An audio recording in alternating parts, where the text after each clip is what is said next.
He has no hair, right? He has no hair. I don't want to be caught on the record saying that. And he has a very fading lower body. He threw the stapler. He was an abusive boss towards me. Okay, I don't think you're supposed to say that. When I first came here for an interview, I think I was rejected. They never called me back. I just knew that I was crashing with my education. Okay. And the reason is, there was no foundation. We used to run from the war from one end to the other. Line was, I want to be a model. From the size of this table, I wanted to lose weight. And I did. Things that if I put my mind to something, I will do it. I wrote the book on my phone. Ah, I see. Even when it comes to sexuality, people, maximum they say is move or they'll say move tadi. When I have accepted the fact that I am tadi, and I'm also, if you want to call me that is the only slang you can use on me. Who the hell cares if you say it? Most of the comments are in Sinhalese. And you can't read it. I can't read Sinhalese. And when it's translated, it gives a completely different meaning. And it's so nice. I see, okay. Just imagine, example. But when you translate, he's such a cow. Aww. When I ask questions, I actually mean, for example, when the Queen was alive, how is she when she goes to the toilet? Does she also do or is she very just live, be happy. We have one life. Time is ticking.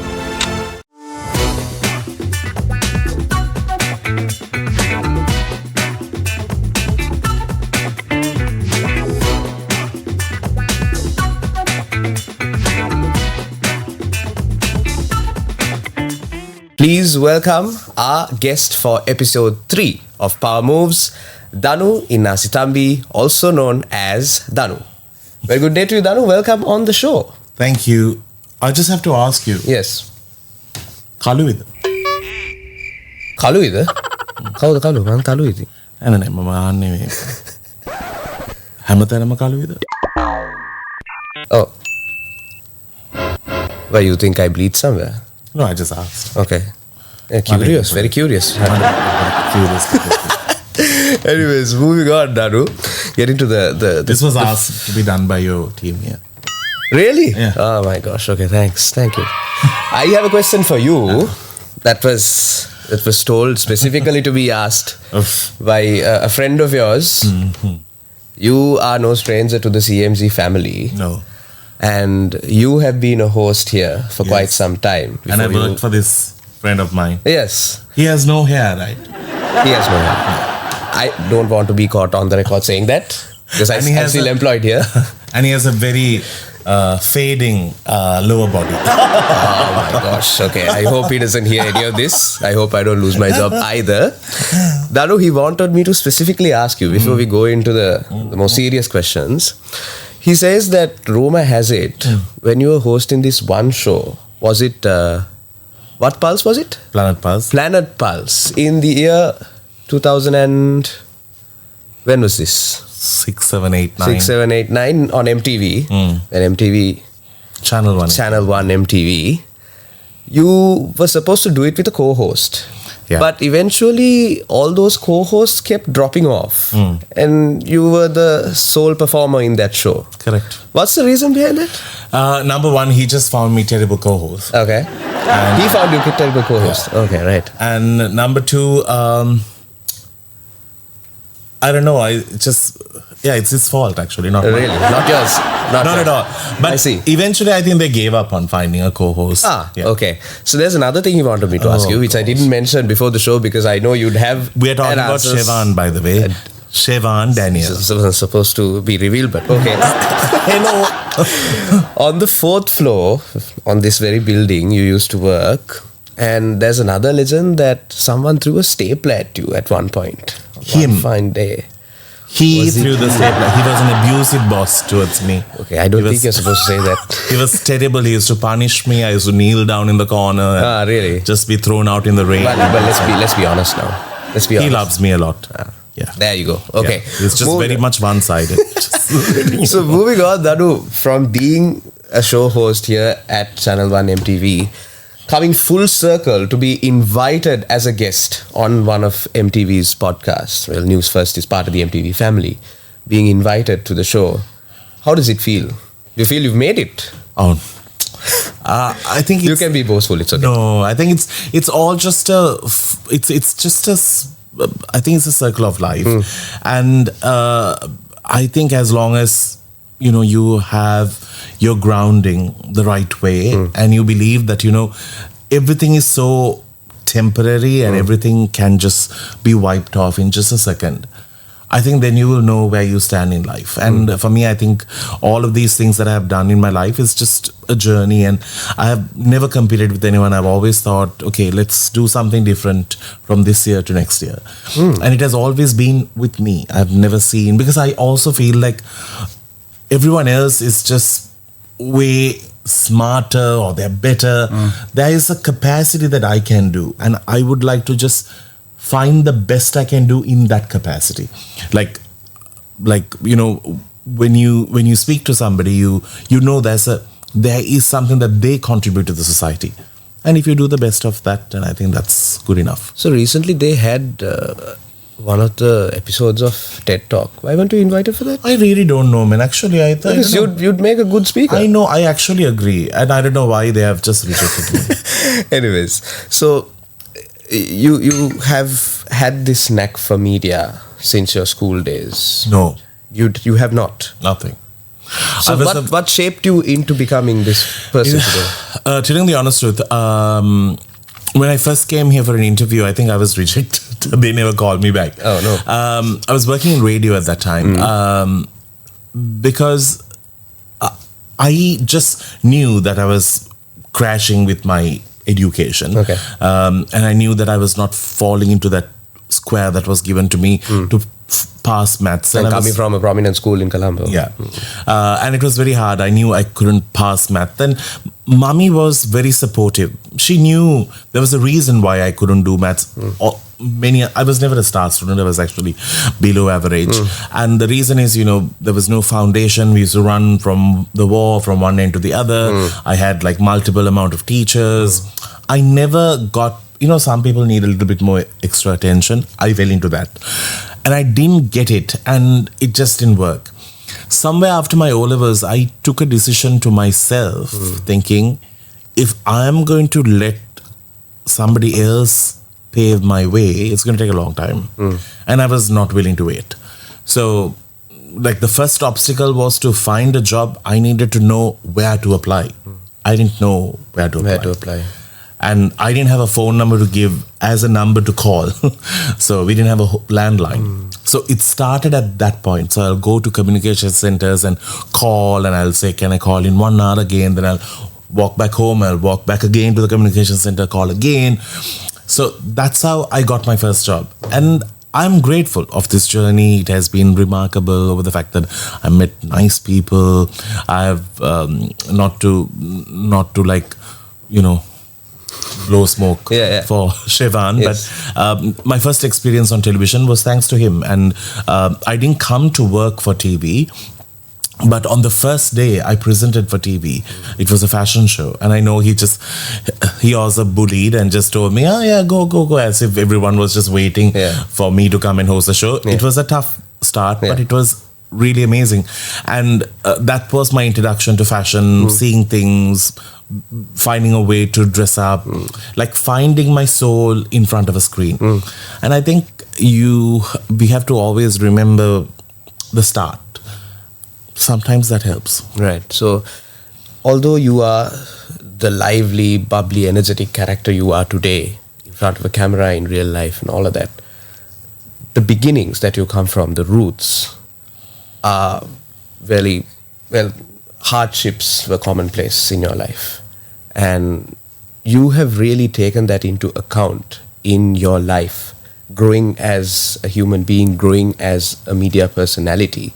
How did those hardships and the down to life, the down to earth situations that happened to you shape you into who you are today?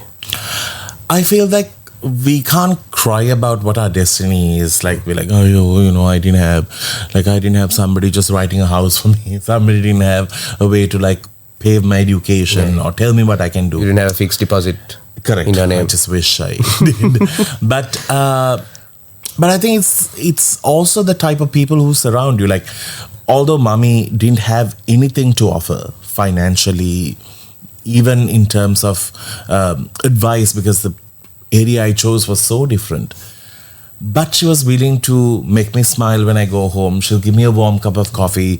She'll wake me up with a lot of love. And she'll always say, if I was doing overnight shift, like middle of the night doing a radio, graveyard slots for what we were given at the start, she'll stay awake. And she was proud of those small things. Like, you know, when I said Grand Prix for Grand Prix, like she was willing to, I said it actually on air. Because my reading was terrible. You had a lot to learn. I'm like, Grand Prix? No, it's Grand Prix. So, do you get pulled up for it? No, but of course, listeners immediately would have noticed. Yes, of course. And but you know, she was proud of those mistakes, and I think that's what you need. Like one person there to like cheer you on. So I had Mummy and Akka who were very supportive, and I think even if you believe in an absolute lost case, they'll do something. And I had Mummy, like, you know, she's like right throughout. Yeah. So you're a family man. Are you? Yes. You value your family so much. There's no surprise even on your social media. You have shown out your family how much they've supported you. Let's talk a bit about your family, from your father to your mother to your sister, how they're faring these days and how they helped you in your journey. So Dada, in my opinion, is a silhouette most of the time, because I was 6.5 when he passed away. I only know certain flashes. Flashes of him. I remember getting a thundering shot on Saturday. He passed on Monday for annoying my sister so much. Oh my God. For a small pocket calendar, man. That's what we used to fight over. Yes, small vain thing. Wow. But I remember certain things that he said. You know, one thing I quoted this in my book as well. You know, he was eating all the bananas at home, like they were super ripe. And I was like, why are you eating that? I said, no, I earned and wanted to give you all the best, so I'll eat this. I remember those statements. You know, he was not being dramatic about it. He just wanted us to have the best within that small capacity. And I know, like, we have something called, in Tamil, it's our family thing, called Vai Mat, which means mouth change, direct translation. Right. It's actually just something sweet after you eat. Right. And Mommy loves a little sweet item. So every day he'll come from Ayurvedic college. He was a principal and he was a lecturer. When he comes back because I think he and his work schedule was just very, very much to his convenience. I see, okay. So he'll come during the afternoon just to get some petting from my mommy, I think. Wow. He'll always hide something, keep it, and say, come, let's go upstairs and eat. And it was always made to feel special. He kept that romantic element alive. And also, he made us also part of so many things. I think those kind of things, like, you know, he'll force us and feed us. And, you know, those things really were part of my shaping. And then even with Mommy, you know, we used to sleep on the floor, and we'll all, like, Mommy will always be in the middle. We'll always want to, like, hug her when we were small. And, you know, those things really give you the value of, you know, everything can happen outside. Right. But home is definitely not where you are, with who you are with. And I think because we couldn't figure out where we were at times. Yeah. But we were always quite solid. So Mommy was with me till I was 23 and she passed, and I was here. I had just finished a show on Shakti TV. When you heard? I was going for a show on MTV when I got to know that she was diagnosed. Okay. So amidst all of the chaos in your life, when you got to bed on certain days, you just think to yourself before falling asleep, what did you think to yourself? Did you think, okay, I have to make it in life? For my sake, for my family's sake, I need to make it in life. Did you have that drive to succeed? I've never thought of it that way. I always wanted to be like, you know, I always put a target to myself and just annoy my sleep and my life. Yeah. But just try and do it. And sometimes these little deadlines have given are just absolutely strange. Like, first deadline was I want to be a model. Okay. Like, from the size of this table, I wanted to lose weight. And I did. And I had like campaigns. I walked on the ramp, and that was fun. Then I decided, you know, I want to act in a film. Like, you know, things that I think it's not I manifested. I just sort of target strange things. Okay. I just go Work behind towards it. Yeah, go behind it in an unorthodox way. Okay. Jinx. And it sort of has come through, and I feel like whatever your destiny is, and I think we have such a temper. Like, Dada studied so much to be a doctor, and he died in his early 40s. And I'm like, whoa. Yeah. Yeah. Quite ironic. I know. So would you call that your power move, that resilience to get to where you want to? Because this podcast is named Power Moves. Yes. We have a segment where we ask our guest what that power move was that shaped your career and brought you to where you were. So would you say that resilience and that steadfastness you had, if you wanted to be a model, you would be a model? If I put my mind to something, I will do it. Like the book. I was sitting on it for a long time, and I was like, okay, this May, on Mummy's birthday, I need to release it, and boom. I was on the mission. By Feb, I submitted everything, started looking at proof, looking at the artwork, and going for it. Like, there is no hanky-panky after I make up my mind. So I'll get it done. So, because we're on the topic of the book, let's talk about the book, Jaffna Boy, Colombo Diva. Which are you more inclined towards, being a Jaffna Boy or a Colombo Diva? Both. Both. I can on any given day, gun to your head to decide. What would you decide? I think I'm more Jaffna Boy in my heart. Very much Colombo Diva in my mind. I see. So what does the book embody? Just elements of people I have met, experiences I've had, and I actually laugh about everything. It's just really fun when you know the most traumatic situation today seems a bit funny when you say it like 5 years from today, right? I can't believe that happened to me. I can't believe I had a gun kept to my head. Oh my God, it's so fun.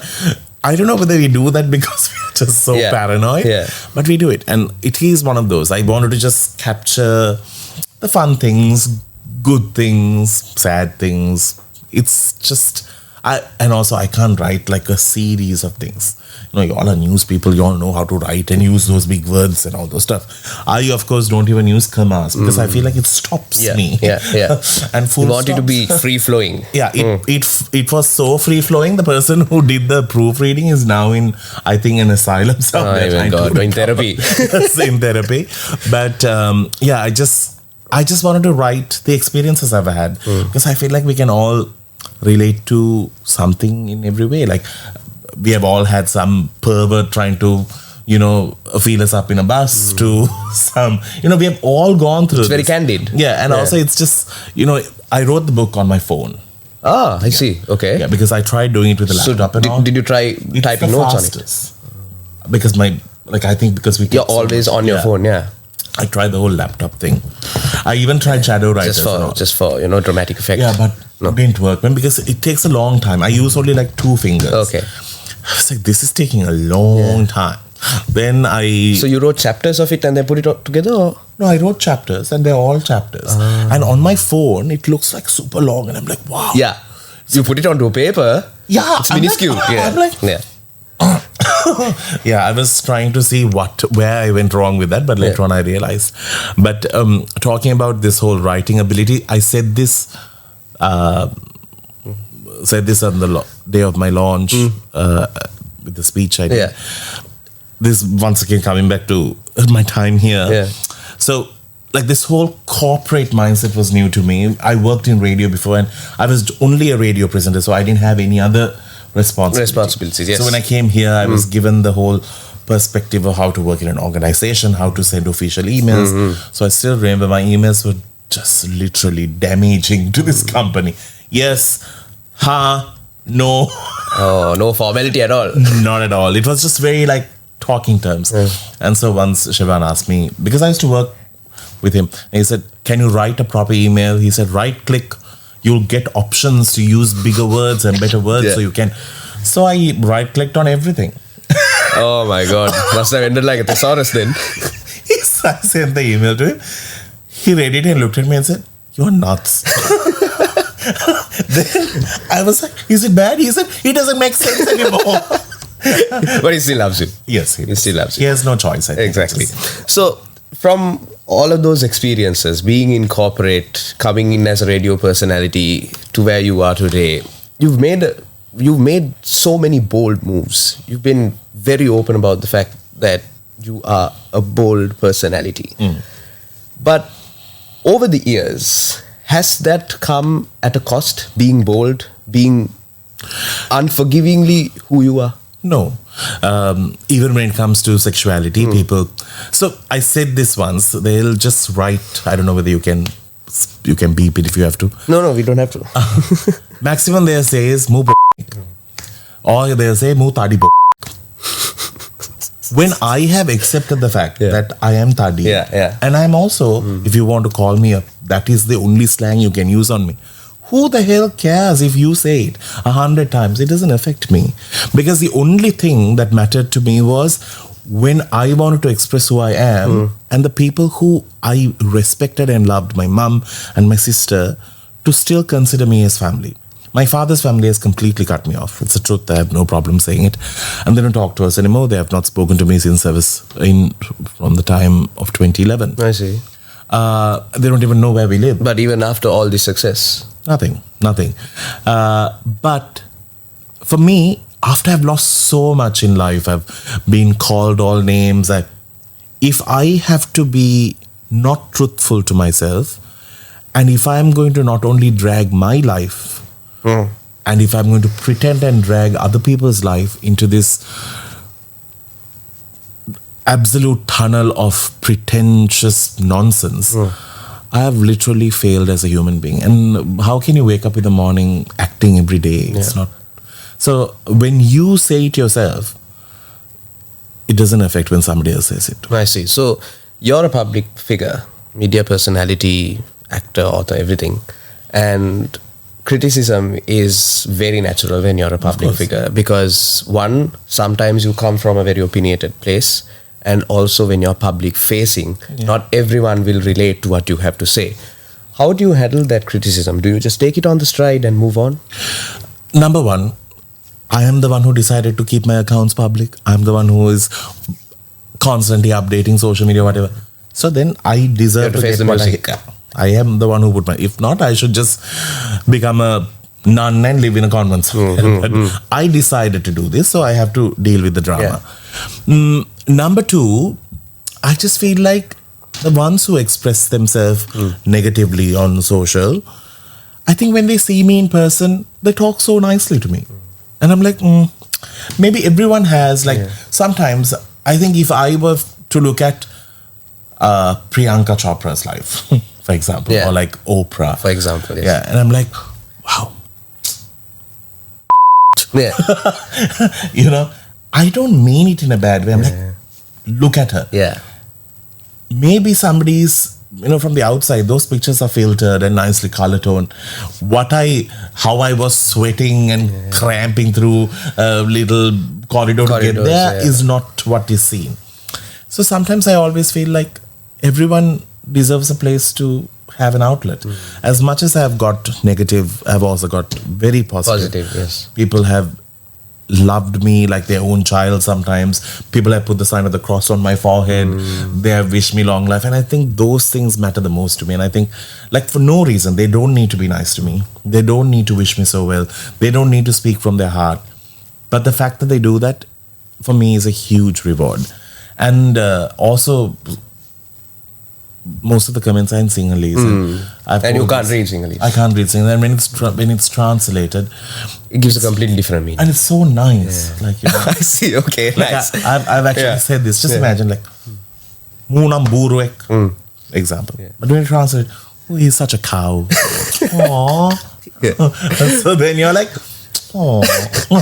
That's okay. It's not as bad. No. Right. Okay. So basically, embrace the good, block out the bad. Or just look at the bad as well. Look at the bad as well and just take it in your stride, move on. Okay. So when it comes to Sri Lankan media industry, you have carved out a niche within that industry, which is now evolving faster than ever, from digital to traditional media, everything. In your opinion, how does one stay relevant and also real in today's media landscape? Because you can be relevant, but sometimes you might be portraying something totally different from what you are as a person. And I believe then you are cheating yourself because you're not projecting who you really are. How do you stay relevant and real? Honesty. 100%. Like, for example, for the longest time, I never had a car till I was 30 because I didn't have the capital to buy it because I was studying before that, because everything I had to do, right? So people were like, oh my God, you're coming in a Trisha. What is wrong with you? Like, like, it's my bloody Trisha ride. And I had a nice person, Charminder, who took me around. And Shout out to Charminder. shout out to Charminder at that time. And I wanted to buy a car that was within my budget, and I bought a small one. It was actually a bit smaller than me. It's okay. Yeah, because I don't care. I don't believe in wearing brands. I used to not wear a watch for the longest time. But when I have to dress up, my God, I go to town. But I'm not looking for like Versace and Coach. End of the day, I just want to look good. I will shop at House of Fashion. My first pair of shoes are what I bought at House of Fashion. And I still have it. It's coffee brown suede, 1,199 rupees. I still have it as a memory. I need to learn how you maintain your shoes like that. Yeah, I have a thing for shoes. And I'm grateful. I can wear a Nike. I can wear even something made in like a Nugegode joint. Yeah. And I'm still very happy. And still look good. And also, it's what makes you. I am very honest. I don't care. I mean, it's just like there are things that I like to spend money on. Some I don't bother. Yeah. So growing up, who was your inspiration? I think mommy. Like, I don't know. I never had like an inspiration. Like, we live such sheltered lives. When I went to St. Lawrence's for Mass, my biggest social outing. Right. Then Kotena to meet my aunt. Belavatta to like neighboring institute or Kadi, like Kalunimal's shop and all. That's it. My life was Hamden Lane, Arithusa Lane, and all the other houses we have lived in, like 10 or 12. And church, and an occasional It's a very small circle. Oh my God, yes. First, when I went to a shopping mall, Liberty Plaza, I cried. I was like, oh my God, where am I? Oh, you were overwhelmed. Yes, and I asked my friend Michael Muturaja. He's in Canada right now. I'll never forget. He was like my guardian. Right. Such a nice boy. We still keep in touch. And he said, why are you crying? How many bus salts are we away from home? He's like, I have money to take you by bus. It is 1 rupee. Oh, wow. But how far are we? Yeah. He's like, around behind Kolpiti, then we have Bamlapiti, then Velavata. It was the biggest, like I went through like a nervous breakdown. But that was the first. Yeah, but then now, here you are, getting to know new people, interviewing people you might not be as close with. Correct. And understanding them heart to heart and so on. Where did that switch happen? I speak to everyone the same way. Can be the ambassador, can be the president. I don't care. I'll just speak to them like, hi, how are you? Like, I think respect is what you have within. If you have to stand up and say, sir, how are you? And if you feel like paraya inside. Yeah, you're not coming from a genuine place. Yeah. If I don't stand up for somebody, that means I just don't like. Like yesterday, because I just feel like that person's ethics are not in the right place, and I don't feel like saying hi. I'll just do hi, how are you, and just move on. So quite a bit of my face can't be. That's the thing. Huh? It's very hard to get rid of the face, the facial expressions. Expressions are a bit too much. But we're in conversation with Danu. Unfortunately, he's pressed for time, and I'm keeping him against his will. Very quickly, there are so many people, budding presenters, entertainers, hosts, who look up to you and say, I want to embrace the Danu style of presenting, because it's very free-flowing. Even personally, as a news anchor, someone who's transitioning to podcasts, it's very easy to relate to how you present a show. And that flow is just seamless. Oh, thank you. What sort of advice would you give those budding hosts, presenters, podcasters, vloggers, whoever they are, to do the best whenever they're doing something? What sort of advice can they learn from you in their execution?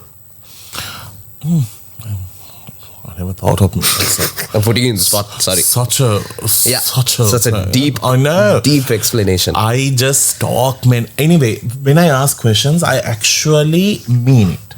Like, I really want to know. Like, for example, I have atrocious things that I want to ask. Like, I've always wondered, like, for example, when the Queen was alive, like, how is she when she goes to the toilet? Does she also do like, or is she very like, regal about it? Yeah, so I have these very strange things. So when I meet someone, I want to know So that's the type of questions I'll ask.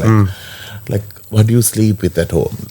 Do you like wear shorts? Okay. Like, I have questions. You've like asked people questions like yeah, that. because I'm genuinely curious. Okay. And I don't, if I'm interviewing a doctor, I don't want to interview that doctor as a doctor. I want to interview that person as somebody who will have the least amount of knowledge, walking into a doctor's room and be like, I have this lump. What is, like, when I press it, it's like, I feel like it's like a jelly thing. That's how we will be. If I go and say, I felt this bump on my chest, which has a liquid formation coming up. We don't speak like that. We go asking just very lame and genuine questions. So I like to do it that way. And I think, and also just like we make mistakes. Sometimes I can't read big words. Okay. When I used to do radio, I had the best time I had was with this girl called Jovi. She's now in Aussie. Like literally, she was my favorite co-host on radio. Like she knew. She was like my opinion and she was my Shakespeare. Like she'll teach me the big words and all. When I can't read something, I say, Jovi, how do you say this, man? Like, then if I can't read it, like when we have endorsements, I'll spell the word out and she'll say it from the other side. It's fine. English is not my first language. So I don't know all the big words. Great. So very quickly, if this was, hypothetically, if this was the last interview you'd ever do, what's the message you'd want to leave for your audience? I feel like I'll die. I said hypothetically. I'm not trying to kill you off. I'm also going in a transport after this. I don't know where I'm going. I will just say, what would I tell people? Yes. Just live, be happy, and just have a good time. And if you have an opportunity to dress up, look your best, do it. We have one life. Time is ticking. All right. Can I also show my book? Yes, please do. I was waiting until I thought you brought it out. No, you're supposed to flaunt it. I gave a complimentary bag to everyone who came. They can still get it if they come to cinema. It's very well packed also. Yeah. I wanted to say all the complimentary things. This is the book. Wow. And that looks very well put together. This is the first copy. I gave it to Mummy, so I have that. Sweet. And of course she's not here, but I gave it to her photograph. Yeah. And I also gave a bookmark of my eyes. Wow. Okay. You really thought this through, haven't you? So that it's a complimentary bookmark. They can see your eyes. These are my selling factors. I give you a complimentary bookmark and a complimentary bag also. Yeah, you can take your lunch from tomorrow in this. Sure. So there you go. 2 reasons to buy. This is the book. This is the book. Close up like gun on and We have sold over 650 copies in over 1.5 weeks? In 10 days, which is a great thing, I'm told. Yeah. Which I'm very happy about. Certainly. Yeah. Being your first book. Yeah, and also with no commas and all. So are you proud of it? Are you proud of it? I'm actually, I never knew people would read my book. So that means a lot of people look up to you. I think so. Next time I'm going to write a small book, like half of this size, and put more pages, and it'll look more. It'll look bulkier, no? Nice, smart, good thing, good way to go about it. Thank you. Okay, Danu. So I won't keep you for too long. Thank you very much for joining me on Power Moves. I've already packed up. Yeah, exactly. Ready to run. Thank you for joining us. Thank you. Thank you for being the humble human being you are. Honey, thank you. We welcome you back to the home that you started your media career with. I've had the best time with many things, with Sri Lanka's Got Talent to it's always fun. And I think the shout out to the team I worked with at Sri Lanka's Got Talent. They were so kind. They know that I love cheese and they used to give me cheese every time we shoot for a long time, and absolutely wonderful experience. And I'm so happy to know that, in Sri Lanka we have such visala places where we can shoot such mind-blowing reality shows. So I'm so proud that we have it in our country. More than the fact that I worked here, everyone else can also experience that, which is amazing. A proud product of the CMG family, Danu Innasithamby, also known as Danu. Thank you very much, Danu, for joining me. We wish you all the best in your future endeavors. Thank you. I wish you the best too. Thank you so much, Danu.